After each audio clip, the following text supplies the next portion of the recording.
আবারও নামখানা এলাকায় নদী বাঁধে বড় ফাটল। বাঁধ তৈরির নামে নানান রকম দুর্নীতির অভিযোগ শাসক দলের বিরুদ্ধে।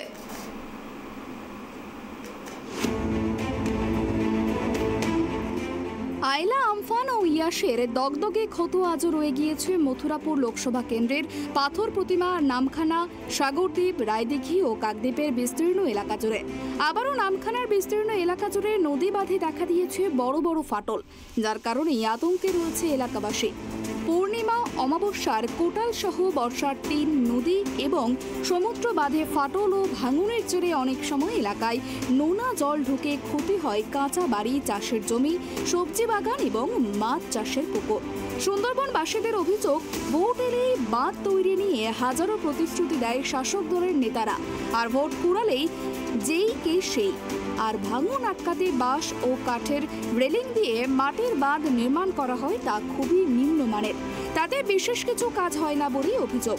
মাটির বাঁধ নির্মাণে দুর্নীতির অভিযোগ তুলে গত কয়েক বছর ধরে স্থায়ী কংক্রিটের বাঁধ তৈরির দাবি জানিয়ে আসছেন উপকূলের বাসিন্দারা, কিন্তু তাদের দাবি কেউ কোনো রকম কর্ণপাত করে না। আর তাই নির্বাচনের মুখে বেহাল নদী ও সমুদ্র বাঁধের ভাঙন সমস্যার পাশাপাশি তৃণমূল নেতাদের দুর্নীতির অভিযোগ তুলে সরব হয়েছে বিরোধীরা। ১৩ বছর ধরে এ রাজ্যে তৃণমূল সরকার আছে। সুন্দরবনের নদীবাঁধ সম্পূর্ণভাবে মাটির তৈরি নদীবাঁধ, স্থায়ী নদীবাঁধের জন্য ১ টাকাও তারা কেন্দ্রের থেকে নিয়ে আসতে পারেনি। আয়লার সময় যে টাকা এসেছিল সেই টাকা ফেরত চলে গেছে।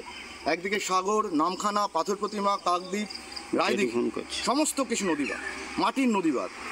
বর্ষার মরশুম, মানুষ বড় অসহায়, কোটালে জল উঠলে পড়বে, সেই জল নদীবাঁধ ভেঙে যাবে।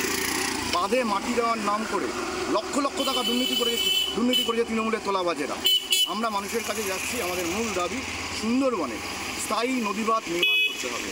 আমরা এই দাবি নিয়ে মানুষের কাছে যাচ্ছি, বলছি সুন্দরবনকে বাঁচাতে গেলে স্থায়ী নদীবাঁধ চাই, কেন্দ্রের থেকে টাকা আনতে হবে। আমাদের প্রার্থী মূলত এই দাবি নিয়ে মানুষের কাছে আমরা বারবার করে বলতে চাই। ভোটের প্রচারে এক ধাপ এগিয়েও বিজেপি। স্থায়ী কংক্রিটের বাঁধ নির্মাণের প্রতিশ্রুতিও দিয়েছে বিজেপি প্রার্থী। বর্তমানে মথুরাপুর লোকসভা কেন্দ্রের ভোটার সংখ্যা ১৮,১৬,৪৫৪।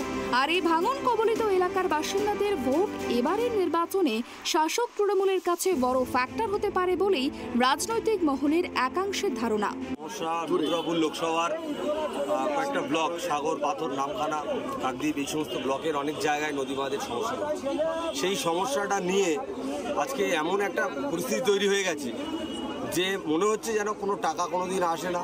এখানে বাঁধ মেরামতির জন্য সরকারের কোনো পরিকল্পনা নেই, কিন্তু কেন্দ্র সরকার সবসময় টাকা পাঠাচ্ছে কন্টিনিউ, কিন্তু সেই টাকাটা তৃণমূলের নেতা নেত্রী এবং তাদের আত্মীয় স্বজনদের পকেটে চলে যাচ্ছে।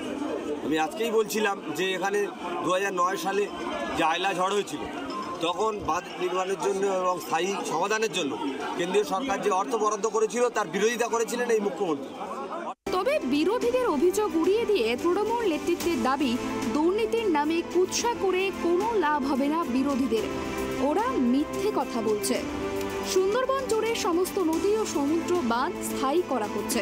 ভাঙনের বড় অংশে কংক্রিটের বাঁধ তৈরি হয়েছে ও কাজও চলছে। দায়িত্ব নিয়ে বলতে পারি যে মাটির কাজ, নদীর ধারে বাঁধের কাজ না করে টাকা লুট করে নিচ্ছে।